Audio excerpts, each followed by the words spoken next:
All right, has everybody got me? All right, be good. All right, I want to open up with, first of all, our thoughts and prayers out to Rick Schaefer, a longtime Razorback, and his recovery, and I want to wish him the best and his family the best. But I'm just kind of recapping Ole Miss. You know, I can't speak from the past.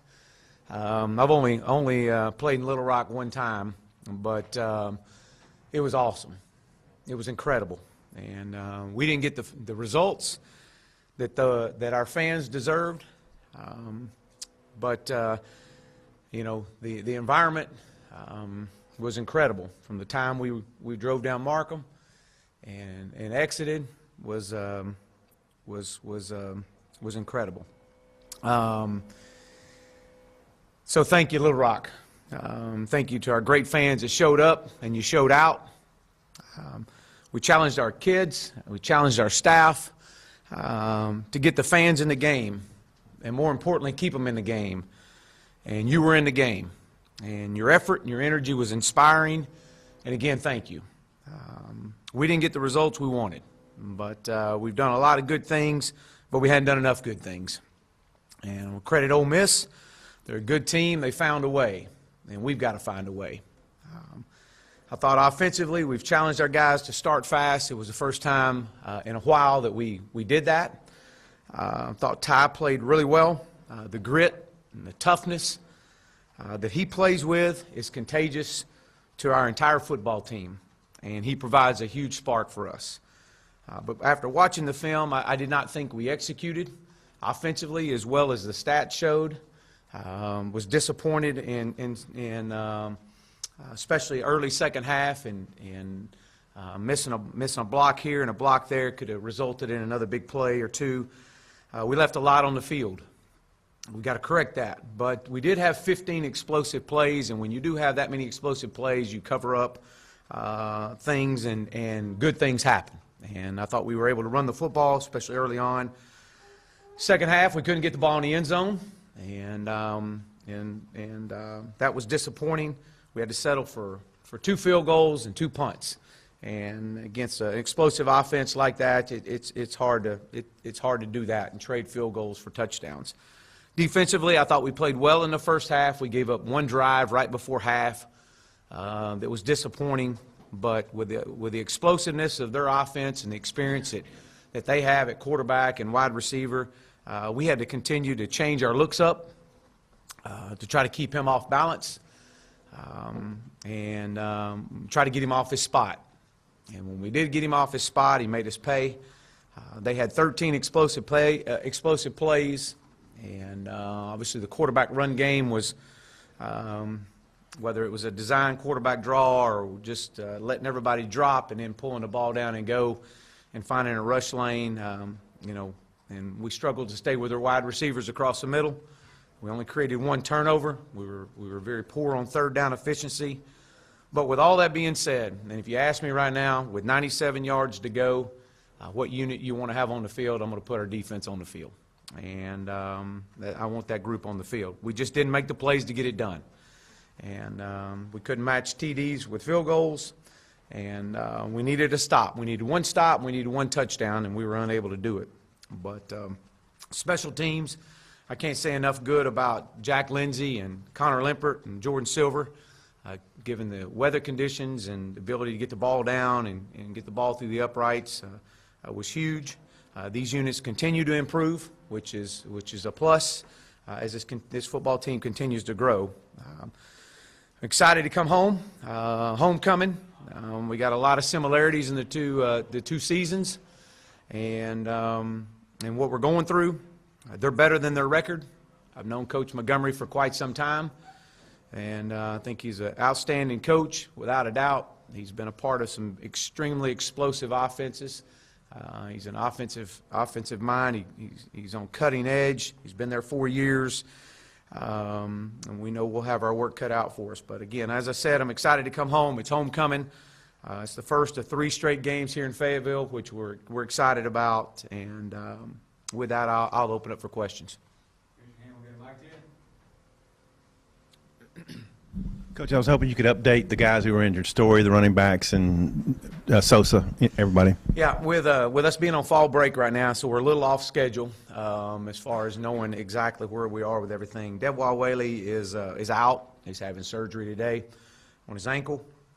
We hope to get him back sometime in November. We anticipate Rakeem being back and playing. Ty, we'll know more today on Ty. Sosa, we anticipate Sosa being back. T.J. Hammonds, we anticipate T.J. being back. So that's kind of where we're at. During the TV broadcast, it was mentioned several times that Connor has been taking the majority of the number 2 reps. I was curious when that switch was made, and also what led to Cole being the first guy in if Connor's been taking the number 2 reps. Yeah, well, what we've done and how we do it is we mix it up, and obviously they've both been taking a lot of number 2 reps, and we kind of switch it in and out. I think you've watched just the way we practice and the way we do our second rack of plays, and we'll let one guy get one series, one guy get the next series, and so, you know, he hasn't been taking the majority of them. I mean, he's been taking a lot of them, but not the majority of them. Is he in concussion protocol? And if he can't go early in the week, who would take the number 1 reps? Would it be? Yeah. Or would you split him, or what would you do there? Yeah. Again, we'll know more on Ty today and where we're at with him, and then, you know, from there we'll just reevaluate it and see how it goes from there. So.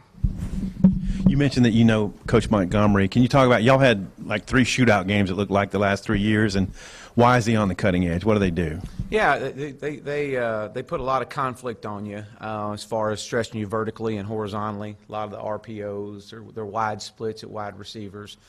You know, trying to do some things that you know, count the box. This is what, you know, most everybody does, count the box, and if you give the right numbers, they want to run the football. I mean, that's, if you go back and look at his pass, he wants to run the football, and they're a downhill run team. They do a great job with their gap scheme game, and he's you know, he's been around some great offensive minds.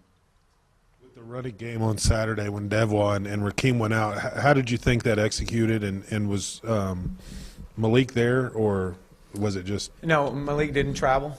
And I thought that I did not think that we executed as well as we did earlier in the game, and I thought we had some runs there at times, and we just couldn't get it out. And then when there wasn't anything there, you know, Chase made a play and got outside. So it wasn't as consistent as it was early in the first half. Quarterbacks the other night. Looks like Boomer started the last couple games, but some other guys have been playing. What do you make of that? Yeah, he's done, you know, they do a good job of bringing guys in and out. You know, Boomer does come in and actually started against Houston and started last week. They'll bring in Chad. He also comes in some of his short yardage game. President comes in, and and I know Luke has had an injury, so which has kind of allowed Seth to come in, and I think you know, I think Seth's done a great job. I mean, when he got his first start against Houston, I thought he did some really good things, and got a great future ahead for him. Do you think that the Memorial turf itself played a role in any of those injuries? No, I don't think that at all. You know, I think that you know, it's part of football. I mean, really it is, and I think that it was a physical football game all across the board, and so no, I don't. Coach, the transfer portal opens today. What's your thoughts on that new rule, and how do you guys plan to look at that? You just scroll through and look at options, or? Yeah, I think you know, it'll open up today, and you know, guys can come in and state that they want to leave the program, and when they do, they put their name in the portal, and which opens them up, and it frees up a spot for the place that they leave, starting in January. So you know, their grant and aid is finished in January. Yeah, I think everybody in the country will look at it and see what's out there. You know, I think that it's you know, again, my opinion is you know, I don't know if this is what's right for college football, but that's the way we're going, and we're gonna play by the rules.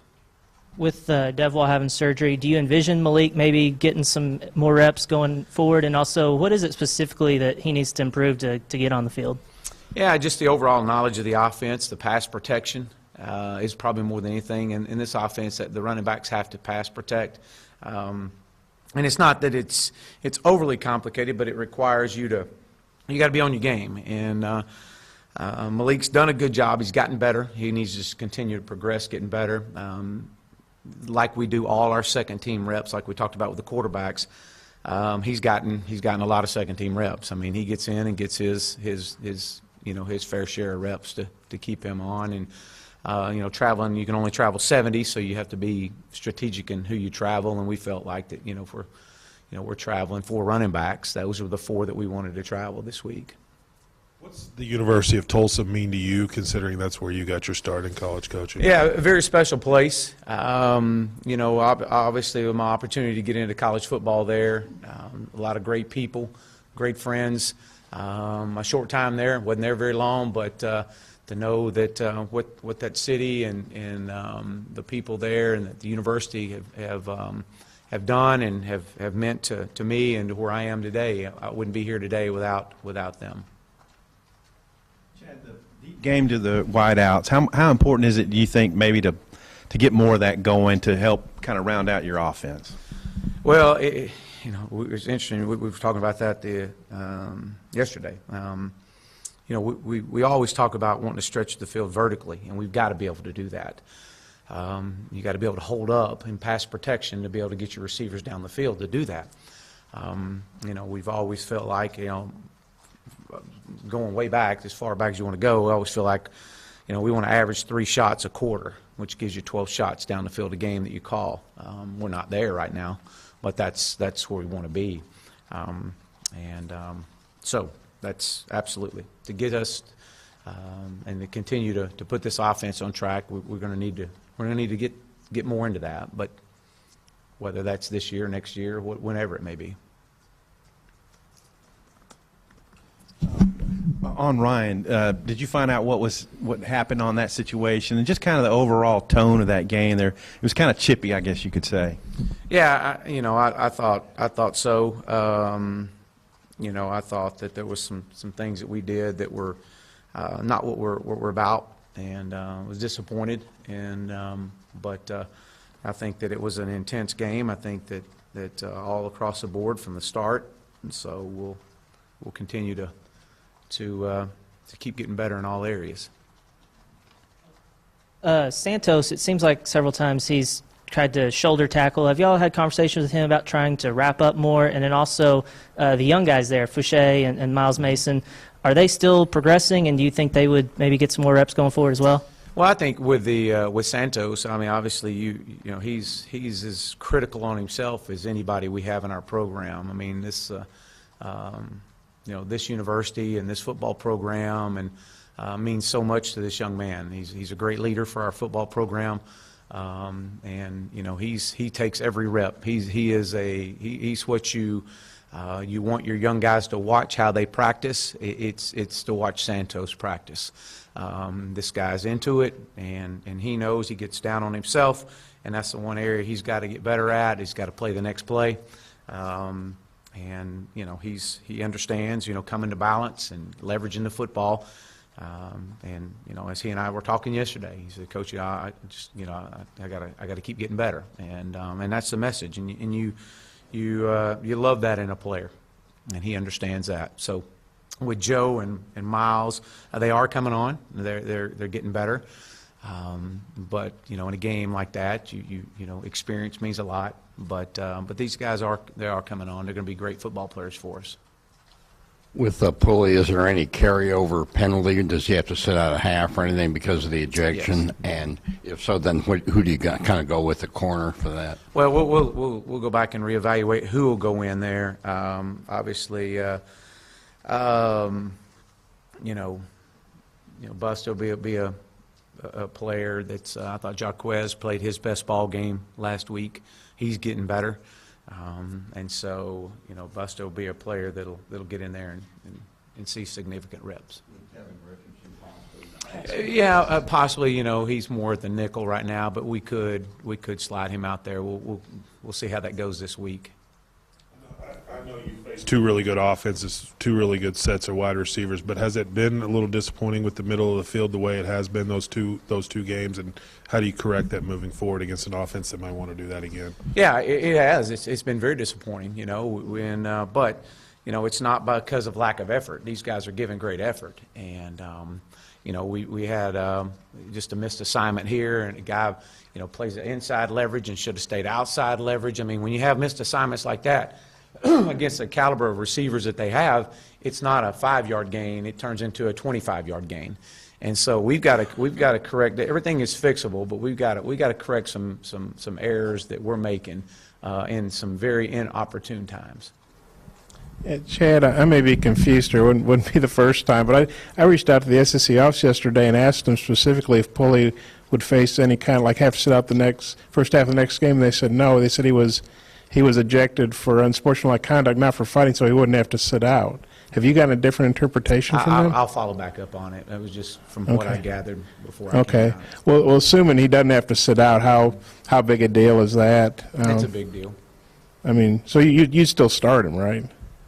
If he didn't have to sit out. I'm not going to address that. Yeah.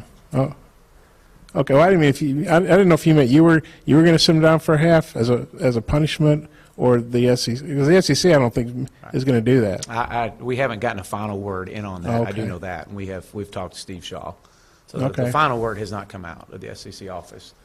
Now, your interpretation is exactly correct, but the final word hasn't. We did get a follow back up, though, that they'll get back in and review all personal fouls. Okay. Sorry. I just. Yeah. Speaking of the SEC office, the second play of the game, it looked to me like the definition of offensive pass interference. Are you getting any Are you getting any answers from the league office? Because it seems like there's a few of these a game. Yeah, I mean, we turn in, like I said, when we talk about it each week, we turn in plays, and we get an interpretation from our league office, and you know, we just want the interpretation, and that way we know how to you know, as we coach our players and what is and what isn't, and so yes. Was that one of them this week? It might have been, I think so. Any further word on Ty and just, you know, there was a targeting call and some hard hits on him. Do you feel like anything was out of bounds with him? No, I don't. I don't. I think it was a physical football game, and I think that it was a clean hit, and you know, I did not see anything that would lead to any concern at all when it comes to that. Hey, Chad, you were in the league when Tulsa won 10 games, and then the next year they lose 10 games, and then they're struggling this year, having a lot of tough losses. But what have you seen from how they've kind of evolved from a 10-win to a 10-loss team that's 1-5 now? Well, you know, it's the difference between winning and losing is not very much, and I know they've been dealt with some injuries, and were dealt with injuries a year ago. You know, I know those guys are well coached. I know they're working extremely hard, and the players believe in what they're doing. You know, they'll continue to get better. They've been in some games this year. They should have won. They should have won some games that they lost. I mean, they're better than their record, as I mentioned earlier, and it was the same way last year.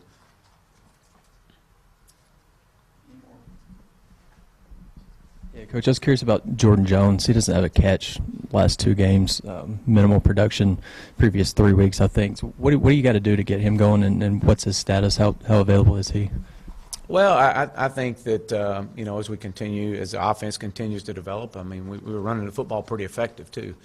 And, you know, we try to take what defenses give us. And, you know, sometimes that's just kind of part of it. You just, you know, some guys are going to have the hot hand and some guys aren't. And this past week, and you know, we're running the football. And, you know, the week before, we were doing a decent job of mixing it up, running the ball, and you know, and just trying to pick and choose, and you know, where the ball's got to get to, and so we'll just keep working and keep getting better. Coach, if Ty Story's not available this week, is there any chance you see some of the freshmen get some playing time at quarterback? Yes.